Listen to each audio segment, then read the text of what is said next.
ہماری خداوند یسوع کی انجیل مقدس متی کے مطابق اس کا پہلا باب 18 سے 24 آیات تک۔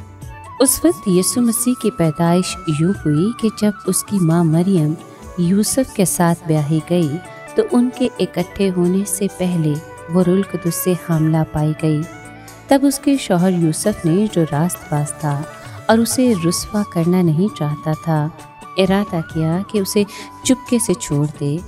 وہ ان باتوں کی سوچ ہی میں تھا کہ دیکھو، خداوند کے فرشتے نے اس پر خواب میں ظاہر ہو کر کہا، اے یوسف، داؤد کے بیٹے، اپنی بیوی مریم کو اپنے پاس لے آنے سے مت ڈر، کیونکہ جو اس کے اندر پیدا کیا گیا ہے وہ روح القدس سے ہے، اور اس سے بیٹا ہوگا، اور تو اس کا نام یسوع رکھنا، کیونکہ وہ اپنی امت کو ان کے گناہوں سے بچائے گا۔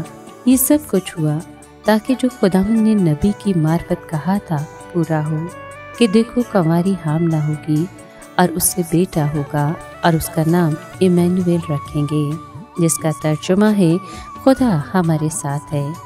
تب یوسف نے نیند سے اٹھ کر ویسا ہی کیا جیسا خداوند کے فرشتے نے اس سے فرمایا تھا، اور اپنی بیوی کو اپنے پاس لے آیا۔ پاک کلام کے پڑھے اور سنے جانے پر خداوند کی برکت ہو، خدا کا شکر ہو۔ عزیز دوستو، یسوع مسیح کی پیدائش ان تمام لوگوں کی پیدائش سے بالکل مختلف تھی جن کا ذکر نسب نامے میں آیا ہے، لیکن اب اس پیدائش کا بیان درج ہوتا ہے جو بغیر باپ کے ہوئی۔ اس معجزانہ پیٹ میں پڑنے کے واقعات کو بڑی متانت اور سادگی سے بیان کیا گیا ہے۔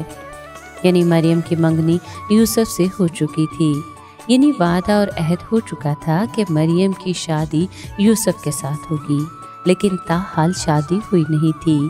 نئے عہد نامے کے زمانے میں منگنی آج کل کی نسبت بہت زیادہ پکی اور مضبوط ہوتی تھی۔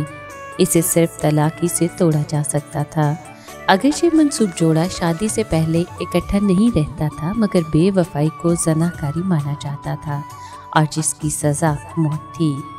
منگنی کے دوران ہی مریم روح القدس کے معجزے سے حاملہ پائی گئی۔ ایک فرشتے نے مریم کو اس واقعے کی خبر دے دی تھی کہ روح القدس تجھ پر نازل ہوگا اور خدا تعالیٰ کی قدرت تجھ پر سایہ ڈالے گی۔ شک اور بدنامی کے بادل مریم پر منڈلانے لگے۔ بنی نوع انسان کی پوری تاریخ میں کنواری سے کبھی کوئی جنم نہیں ہوا تھا۔ یوسف کو بھی اپنی منگیتر کی حالت کے راز کا علم نہیں تھا۔ دو وجوہات کی بنا پر وہ مریم سے ناراض ہو سکتا تھا، ایک اس لیے کہ وہ بظاہر بے وفا نکلی، اور دوسرا اس لیے کہ لوگوں کی نگاہ میں وہ خود بھی مورد الالزام ٹھہرا۔ چونکہ اسے اب بھی مریم سے محبت تھی اور وہ عدل کو بھی ٹھیس نہیں لگانا چاہتا تھا، اس لیے وہ اسے چپکے سے چھوڑ دینے کا ارادہ رکھتا تھا۔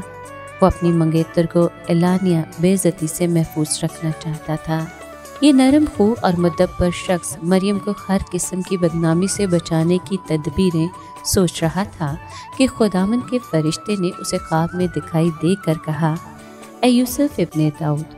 اس کو یوسف ابن داؤد کے لقب سے مخاطب کرنے کا مقصد یقیناً یہ شعور بیدار کرنا تھا کہ تیرا تعلق شاہی نسب سے ہے، اور اس کے علاوہ اسے بنی اسرائیل کے مسیح موعود بادشاہ کی آمد کے غیر معمولی واقعے کے لیے تیار کرنا بھی ایک مقصد تھا۔ اسے مریم کے ساتھ شادی کرنے میں کسی قسم کی بے اعتباری اور ہچکچاہٹ نہیں ہونی چاہیے۔ اس کی پاکیزگی اور پاک دامنی کے بارے میں ہر قسم کا شک و شبہ بے بنیاد تھا۔ اس کا عمل روح القدس کا ایک معجزہ تھا۔